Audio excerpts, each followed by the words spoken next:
কবি কৃষ্ণচন্দ্র মজুমদার বলেছেন, চিরসুখী জন ভ্রমে কি কখন, ব্যথিতর বেদন বুঝিতে পারে, বুঝিবে সে কিসে আশকবু আসিবে ভ্রমশীলতা।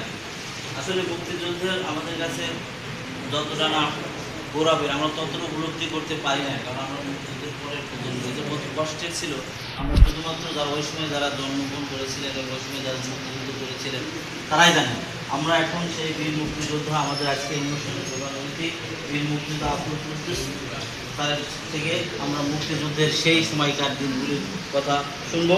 আমি বীর মুক্তিযোদ্ধা আব্দুল কুদ্দুস তাকে তার বক্তব্য দেওয়ার জন্য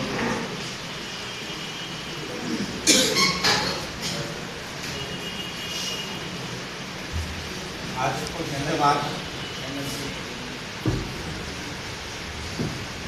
সাহেবগঞ্জে পাইলট মালক উচ্চ বিদ্যালয়ের ছাত্রদের মধ্যে মুক্তিযুদ্ধের স্মৃতিচারণ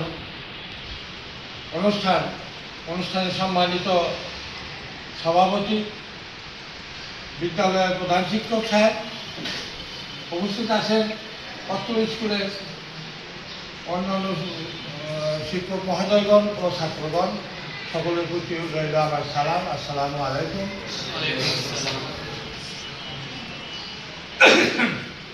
এই স্মৃতিচারণ অনুষ্ঠানে কথা বলতে গেলে আর কিছু আগে থেকে বলতে হয়, কারণ এই বাংলাদেশ আজকের বাংলা না, পৃথিবীর সৃষ্টি হওয়ার পর থেকে বাংলাদেশ। এই বাংলাদেশের উপর দিয়ে কিন্তু আদম হাওয়া যখন পৃথিবীর বুকে পাঠানোর পর আদমকে যখন ইয়াতে পাঠিয়ে দিল, ফেলে রেখে দিল স্মরণদ্বীপে, এই স্মরণদ্বীপ থেকে যখন আরব দেশ মুখে যাচ্ছিল তখন কিন্তু বাংলার মুখের উপর দিয়ে যাচ্ছিল, বাংলার চলে রেখে যাচ্ছিল। এই বাংলা সোনার বাংলা, এই পদধূলি পাওয়ার জিনিস সোনার বাংলা। এই সোনার বাংলার প্রতি বিভিন্ন দেশের বিভিন্ন জাতি খুব লোভ ছিল।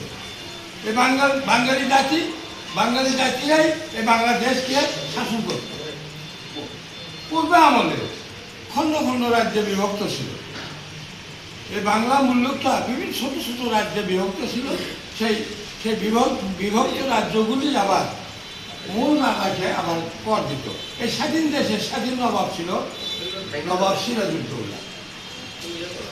এই সিরাজউদ্দৌলাকে এই বাংলার মাটিতে পরাভূত করে ব্রিটিশ ইস্ট ইন্ডিয়া কোম্পানি এই দেশটা দখল করে নেওয়ার পরে 200 বছর তারা রাজত্ব করলো। রাজত্ব করার পরে কিন্তু বাঙালি জাতি তারা কিন্তু তাদের শাসন মানতে চায়নি, সবসময় জন্য তাদের উপর ক্ষিপ্ত হয়ে থাকতো। এই যেমন আমরা গেরিলা যুদ্ধ করে এই বাংলাদেশকে স্বাধীন করেছি, তেমনি ভাবে ওই আমলে ওই ব্রিটিশের শাসন তারা মানবে না বিধায় এই বাঙালি জাতি পূর্ব বাংলা পশ্চিম বাংলার হিন্দু মুসলমান সম্মিলিতভাবে ব্রিটিশদের বিরুদ্ধেও তারা খেপে উঠে তারা কিন্তু সরকি ভালা দিয়ে পাটির ভেড়া দিয়ে যখন ইংরেজরা ঘোড়া গাড়ি যাচ্ছিল তখন মারছে, কেঁচা মারছে, এইভাবে তার মারে ফেলে। তখন দেখলো ব্রিটিশ দেখলো এই দেশ আমাদের ছাড়তেই হবে। সেই ছেড়ে দেওয়ার মুহূর্তে এই বাঙালি খচ্চর জাতিকে তারা কিন্তু ক্ষমতা দেয়নি। তারা ক্ষমতা দিল উর্দু ভাষী এবং হিন্দি ভাষী। পূর্ব বাংলাকে দিল উর্দু ভাষীর সাথে পশ্চিম পাকিস্তান, আমাদের পূর্ব পাকিস্তান বলে আখ্যায়িত করল। আর ভারতের সাথে দিল ওই হিন্দি ভাষীর সাথে দিল হলে পশ্চিম বাংলা। কিন্তু পশ্চিম বাংলার মানুষ কিন্তু তাদেরকে সবসময়ের জন্য ঘৃণা করত। এইভাবে তারা সবসময়ের জন্য তাদের বিরুদ্ধে লাগতো। কিন্তু তাদেরকে একটা বুদ্ধি দিয়ে গেল কি, যে এই বাঙালি জাতি খচ্চর জাতি, এটা সবসময়ের জন্য নজর রাখবে, এরা কিন্তু যে কোনো মুহূর্তে বিপক্ষে যেতে হবে। তাই এই বাঙালি জাতিকে দাবি রাখার লক্ষ্যে এই দুই হিন্দি ভাষী উর্দু ভাষীর মধ্যে যে ক্ষমতা দেওয়া হলো, দেওয়ার পরে এই উর্দু ভাষীরা আমাদের শাসন করত।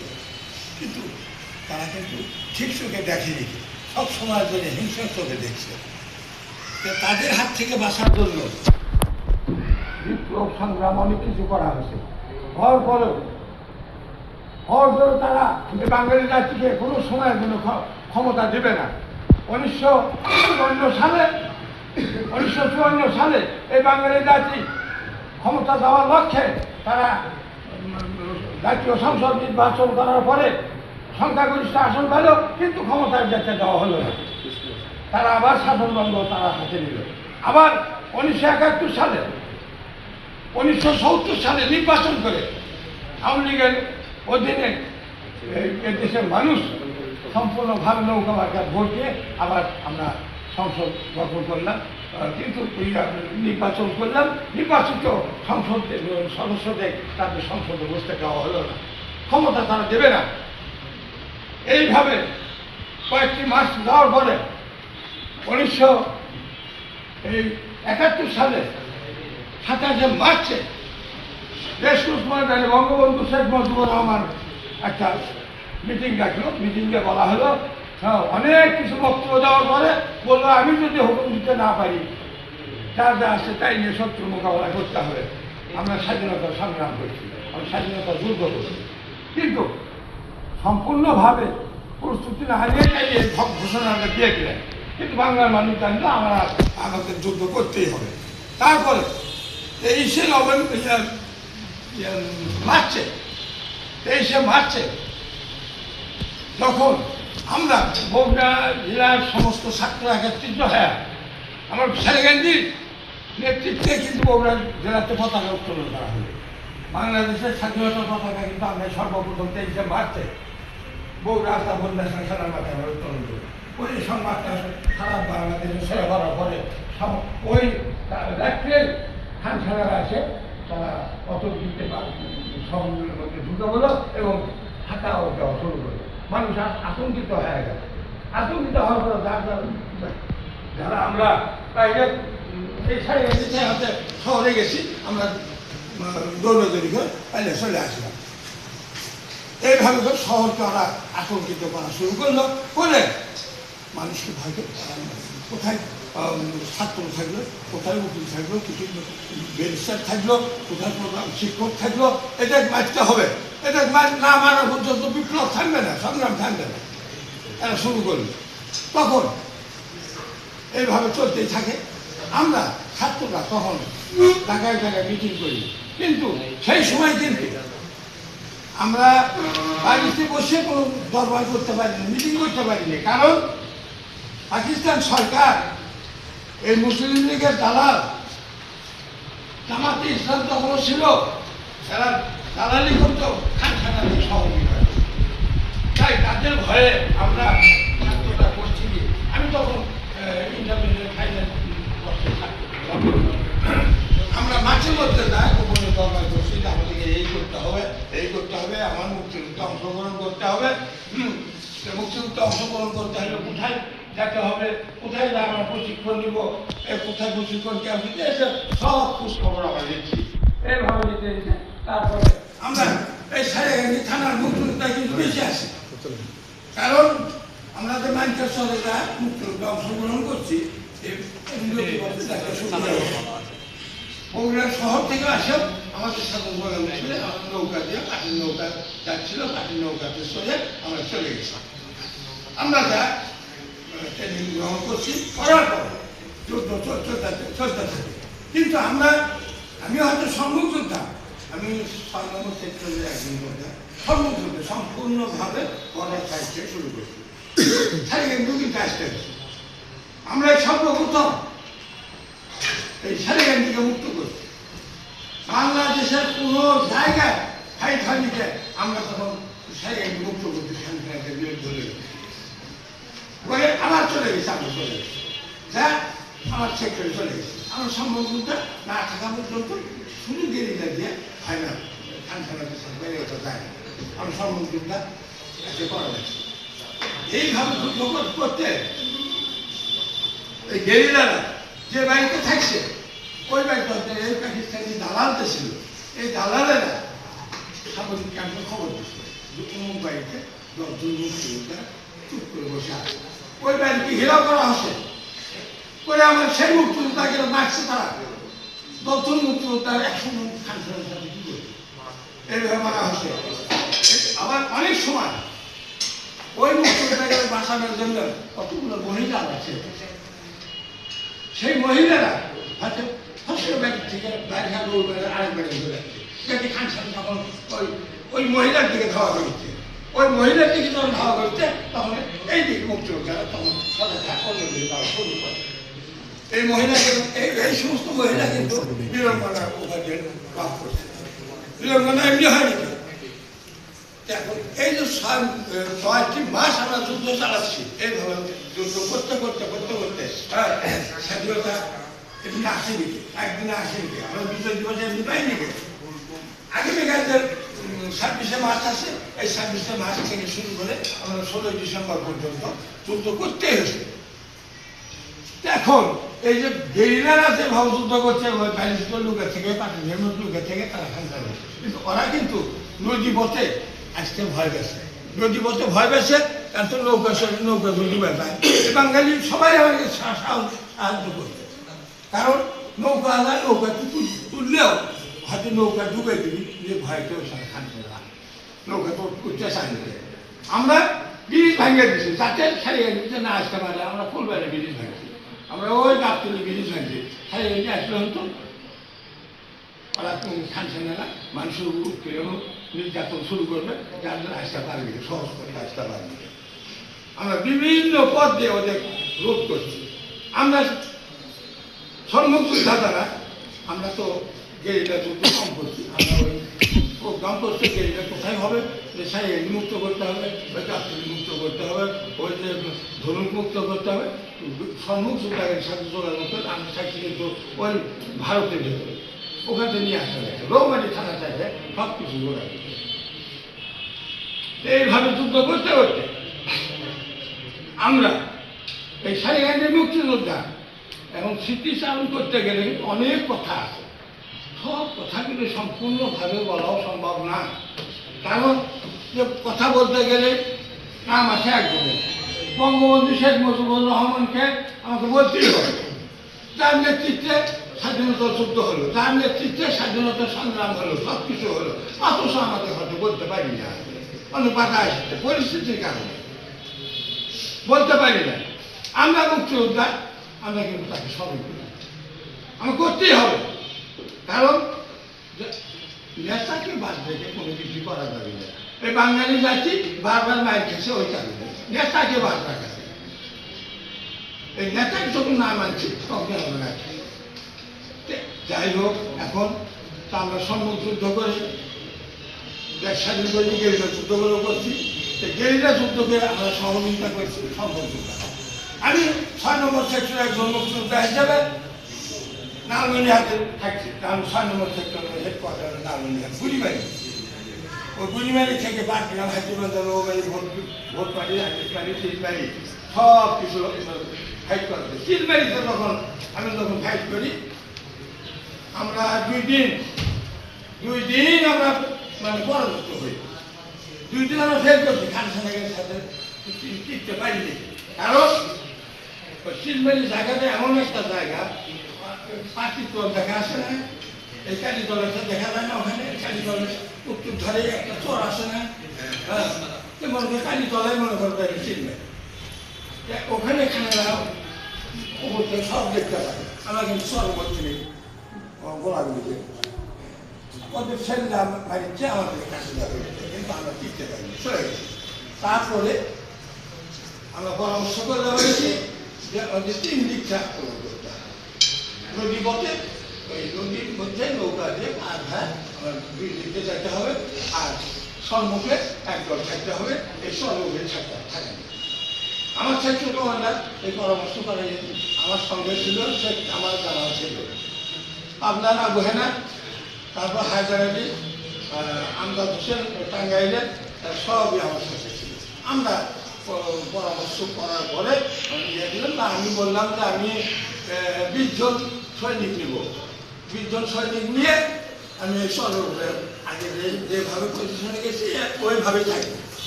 আমি 20 রাউন্ড গুলি সারা পরে ওরা দেখি যাচ্ছে, তখন ওরা করে 100 রাউন্ড ছাড়বো, এইভাবে আমার 50 রাউন্ড ছাড়বো, সারা পরে আমরা 200 রাউন্ড ছাড়বো। ওদের গুলির পরিমাণ কমে নিয়ে আসতে হবে। আর এই থাকবে দুই থাকবে মিনি লঞ্চ ছিল, মিনি লঞ্চে পাঁচ হওয়ার পরে বম্বে করা শুরু হয়ে গেল, নিস্তব্ধ হয়ে গেল। ওই চিনবাড়িতে ওই দিন আমি 14টা মেয়ে থাকি, 14টা মেয়ে মহিলা করতে বাংকার থেকে তোলা হয়। বাংকার তোলার পরে ওই যে বাংকার থেকে তুলেছে ওই বাংকারের ভিতরে কিন্তু একটা খানখানা আহত অবস্থায় রাখছে।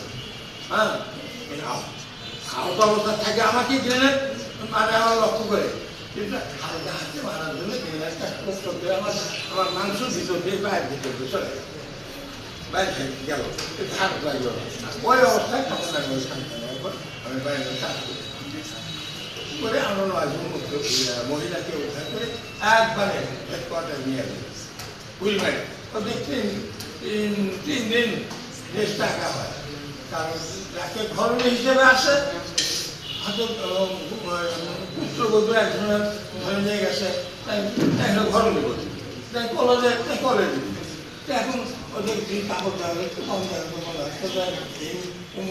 রোহিত মানে অমুক কলেজে সাথে যাই হোক তাকে সেইভাবে সাথে তার 3 দিন তাদের রেস্ট রাখার পরে এদের কিন্তু আবার ফির তোমাকে দেওয়া হয়, কলকাতা মেটে দেওয়া হয়, কারণ ওদের দেহটাকে ইয়ে করে নেওয়া হয়। কারণ অনেক হাতের ছেলেবেলে মানুষ বুঝবে, অনেকে বোঝো আবার অনেকে বুঝবে না।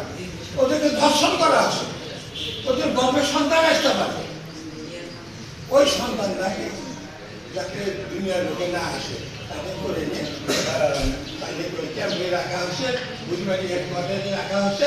থাকার পর আরো মুক্তিযোদ্ধাদের সারা তারা কিন্তু বিড়ম্বনা উপাধি ধারণ করছে। অনেক সময় দেখি দিতে বা রেডিওতে বলছে তারা হয়তো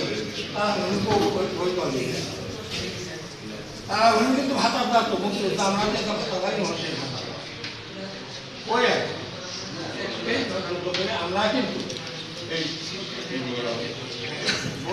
মুক্তিযোদ্ধা মুক্তিযোদ্ধা সবচেয়ে বেশি সারা বাংলাদেশের জরিপ করে দেখা গেছে যে সাহেব থানা মুক্তিযোদ্ধা, কারণ তাদের নৈতিকতা একটা সুবিধা বগুড়া ডিস্ট্রিক্ট হিসাব করে দেখা গেছে মুক্তি। আমাদের পরেই কিন্তু ওই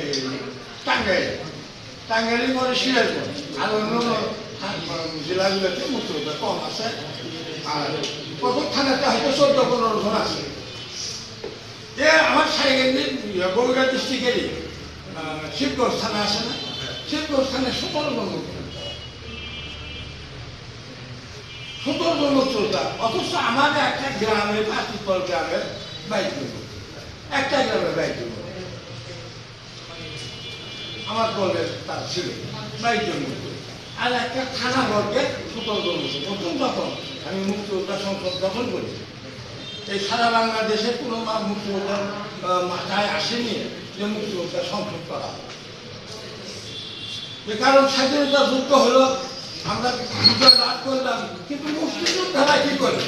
মুক্তিযোদ্ধাদের ঐক্যবদ্ধ থাকতে হবে, তাদের একটা দল থাকতে হবে, তাদের একটা কর্মকাণ্ড থাকতে হবে, সরকারকে দাবি দেওয়া তুলে ধরতে হবে, সরকারটা আমাদের দাবি পূরণ করবে। যখনই সংখ্যাগরিষ্ঠ হয় তখন তো দাবি তুলে ধরা হয়, পূরণ করা হয়। মুক্তিযোদ্ধা সংসদের জন্ম কিন্তু এই এই 72 সালের জানুয়ারি 22 তারিখে এই মুক্তিযোদ্ধা সংসদ গঠন করছি।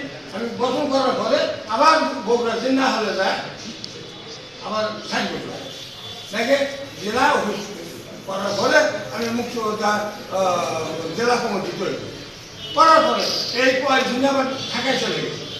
ঢাকায় যায় 17-18 জন মুক্তিযোদ্ধা বাইর করা হয়েছে। হওয়ার পরে আমরা মগবাজার একটা বিহারি বাড়ি দখল করেছি, বিহারি বাড়ি দখল করেছে। ওখানে আমরা কেন্দ্রীয় কমান্ড কাউন্সিল তৈরি করি। করার পরে আমরা আহ্বায়ক কমিটি তৈরি করে ওই আহ্বায়ক কমিটি দিয়ে ওই আহ্বায়ক কমিটির দ্বারা আমরা সারা বাংলাদেশে একটা সম্মেলন পরিকল্পনা আসলাম। তাও সুরমা জানি আমরা করলাম, এই মতো অঙ্গবন্ধু সেখানে তার হ্যাঁ বক্তব্য রাখলেন। তিনি বলে দিলেন যে বাংলা নানান সেখানে মুক্তিযোদ্ধা সংসদ, এইভাবে মুক্তিযোদ্ধা কেন সৃষ্টি হলো, স্বাধীনতা যুদ্ধ হলো। স্বাধীনতা যুদ্ধ সম্পূর্ণ কথাগুলো ফুলে না তুললেও আংশিকভাবে আমি তুলে ধরলাম। এখন যদি কেউ বলে স্বাধীনতা যুদ্ধে সর্বপ্রথম কোন এলাকা মুক্ত হয়েছে খানসারাতে পরাভূত করা হয়েছে, এই সাহেবগঞ্জ থানায় কিন্তু সর্বপ্রথম আমরা মুক্ত করেছি। আমি সাহেবগঞ্জ মুক্তির দ্বারাই এই সাহেবগঞ্জকে মুক্ত করেছি 28শে নভেম্বর। 29শে নভেম্বর ভারত, নেপাল, ভুটান এরা স্বীকৃতি দিল, কিন্তু আমরা আগের দিনই আমরা সাহেবগঞ্জ মুক্ত করি। আমরাই মুক্তিযুদ্ধ সংঘাতে প্রতিষ্ঠাতা, আমরাই মুক্তি করছি সাহেবগঞ্জ থানায়। তারপরে 6 ডিসেম্বরে হলো আমরা লালমনিরহাট দখল করলাম। লালমনিরহাট দখল করার পরে এই বগুড়া, সিরাজগঞ্জ, টাঙ্গাইল এবং চৌদ্বারা আমরা সেক্টরে, আমরা কিন্তু 6 নম্বর সেক্টরে থাকি। 6 নম্বর সেক্টরে থেকে আমরা যে আমাদের এলাকা মুক্ত করতে হবে। আমার সেক্টর বগুড়া ছিল, বগুড়ারই ছিল, বগুড়ারই সামনে লাইনের লোক ছিল, এলপি ভাষা, হ্যাঁ গণের ভাষাটা এখন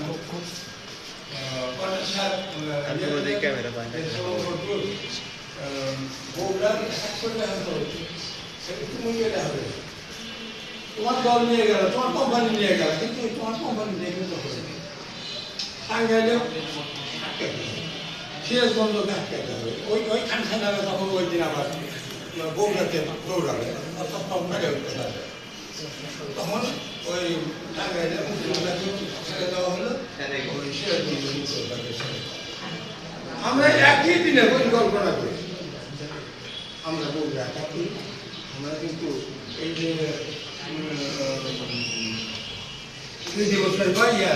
বুদ্ধিজীবী হত্যা দিবস, বগুড়ার মানুষকে কিন্তু বুদ্ধিজীবী কিন্তু মারতে পারেনি খানসারা, কারণ 14ই ডিসেম্বর আমি ওনাদের সারা বাংলাদেশে বুদ্ধিজীবী হত্যা করা শুরু করলো, কিন্তু আমরা বগুড়া কিন্তু ওই দিন আমরা মুক্ত করছি। ওদের একবারে সম্পূর্ণভাবে হ্যাঁ দেওয়ার পরে সর্বপ্রথম আমরা বগুড়া আমরা পতাকা উত্তোলনকারী আমার ফুলবাজার মমতাজ নামে ব্যালেক্টর মমতাজ, আর নেতৃত্ব দিছে কিন্তু ওই মমতাজ, আর হচ্ছে ফুলবাজা বাজার উত্তর ধারে নয়া বাধা করে কয় না খাদ্যমল, এই খাদ্যমল 2 জন নেতৃত্ব দিচ্ছে কিন্তু বগুড়া। হ্যাঁ এই 2 জনই কিন্তু আমাকে সাথে করে নিয়ে পতাকা দিচ্ছে। ওই দিনই সংবাদ যখন ছেড়ে বলে তার কি যাবে প্রত্যেককে শহরে পতাকা উত্তোলনকারী আমরা, পতাকা উত্তোলন করা হলো, স্বাধীনতা পতাকা উত্তোলন করা হলো বগুড়াতে সর্বপ্রথম। এখন যদি কেউ বলে বাংলা স্বাধীনতা যুদ্ধের সময় কোন থানা সর্বপ্রথম থানাগুলো মুক্ত করা হয়েছে, সেটা কিন্তু বগুড়া জেলা ছেড়ে গেছে। কোন থানার সর্বপ্রথম মুক্তিযুদ্ধ সংসদ গঠন হলো, এটা কিন্তু ছেড়ে গেছে। স্বাধীনতা পতাকা সর্বপ্রথম কোন থানার লোকজন ছেড়ে গেছে। সাহেবগঞ্জের লোকজন সব সময়ের জন্য আমরা নেতৃত্ব করি। সাহেবগঞ্জ বগুড়া জেলাকে আমরা এই সাহেবগঞ্জের ছাত্ররাই কিন্তু নেতৃত্ব। আমরা কিন্তু সাহেবগঞ্জই নয়, ও ধরুনটা আমাদের সাথে থাকছে, গাবতুলি আমার সাথে থাকছে, ওই সোনাতো আমাদের সাথে থাকছে, থেকে আমরা সব করবো, যার জন্য ওর প্রতি বলতে পারে আমাদের সাথে লাগে উঠতে পারে। আমরা ওই কলেজের নেতৃত্ব দিচ্ছি, আমার সবটাকে নেতৃত্ব দিচ্ছি। স্বাধীনতা যুদ্ধ একদিনে হয়নি, বা এই দেশে স্বাধীনতা একদিনে আসেনি, কে অনেক পরিশ্রমের মাধ্যমে, অনেক রক্তের বিনিময়ে আমাদের স্বাধীনতা অর্জন করেছি। এই স্বাধীনতা অর্জন করতে গিয়ে যে সমস্ত ব্যক্তি আমাদের বিরোধিতা করেছিল, তারা কিন্তু আজকে আবার ফের মাথা চাড়া। এই মাথা ছাড়া তারা দিয়েও পেরে উঠতে পারে না। আমরা মুক্তিযোদ্ধা যতদিন বাংলার মাটিতে আসি ততদিন পর্যন্ত তাদেরকে এইবার বাংলার মাটিতে ক্ষমতায় যেতে দেব না। এই আমাদের প্রতিজ্ঞা। এই বলে আমি আমার বক্তব্য শেষ করি। জয় বাংলা, জয় বাংলা।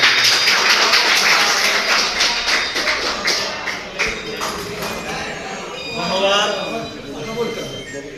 আজকের অনুষ্ঠানের প্রধান অতিথি বা আলোচক যিনি বৃহত্তর রংপুর বিভাগের 6 নং সেক্টরে যুদ্ধ করছেন, সম্মুখ যুদ্ধ ছিলেন। এখন আজকের অনুষ্ঠানের সমাপনী বক্তব্য দেওয়ার জন্য অনুরোধ করছি অনুষ্ঠানের সভাপতি অর্থ বিদ্যালয়ের প্রধান শিক্ষক মোহাম্মদ শফিকুল ইসলাম স্যার। ধন্যবাদ। আজকের এই 25 মার্চের গণহত্যার উপর আলোচনা অনুষ্ঠানে সম্মানিত আলোচক ও বিশিষ্ট মুক্তিযোদ্ধা জনাব আব্দুল কুদ্দুস সাহেব, আমার সহকর্মীবৃন্দ, সামনে বসা স্নেহাসদ শিক্ষার্থীরা, সবাইকে সালাম, আসসালামু আলাইকুম। আমরা ধৈর্য সহকারে তোমরা যারা সামনে বসে আছো তারা আমি জানি যে ওই মাঠ থেকে এসেছো, পানির মাঠ থেকে। ছাত্র উপস্থিতি আরও বেশি হওয়া উচিত ছিল বা হলে ভালো লাগতো আমাদের এবং ওনার আলোচক যিনি। সঙ্গত কারণে যেহেতু রমজান মাস গেল, ছুটি চলছে বিদ্যালয়, যার কারণে আমরা যোগাযোগ করেও বেশি পরিমাণ শিক্ষার্থী নিয়ে আসতে পারেনি।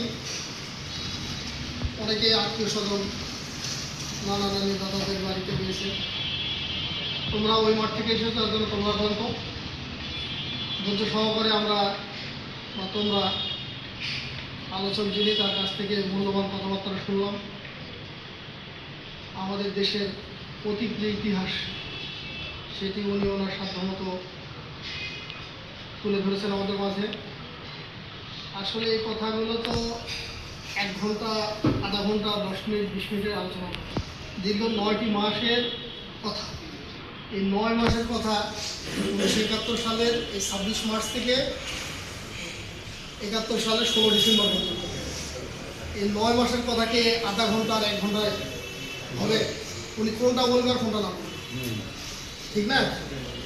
তারপরেও উনি ওনার স্মৃতিতে যা আছে, যতটুকু আছে ততটুকু সংক্ষিপ্ত আকারে আমাদের সামনে তুলে ধরেছেন।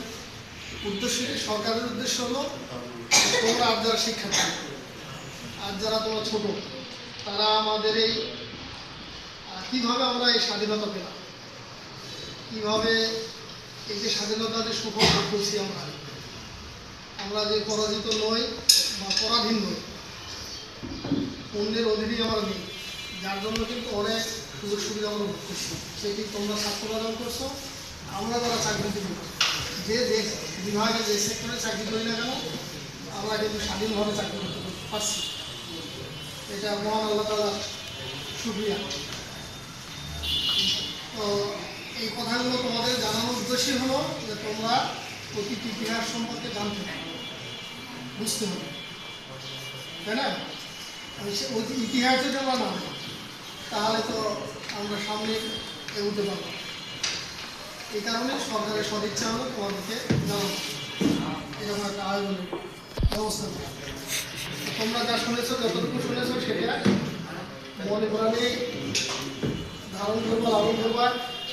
আগামীর বাংলাদেশ তোমাদের উপর নির্ভরশীল। তোমরা আর যারা ছাত্র, আর যারা শিক্ষার্থী, আর যারা তরুণ, তাদের উপরে নির্ভর করবে আগামীর বাংলাদেশের সফলতা।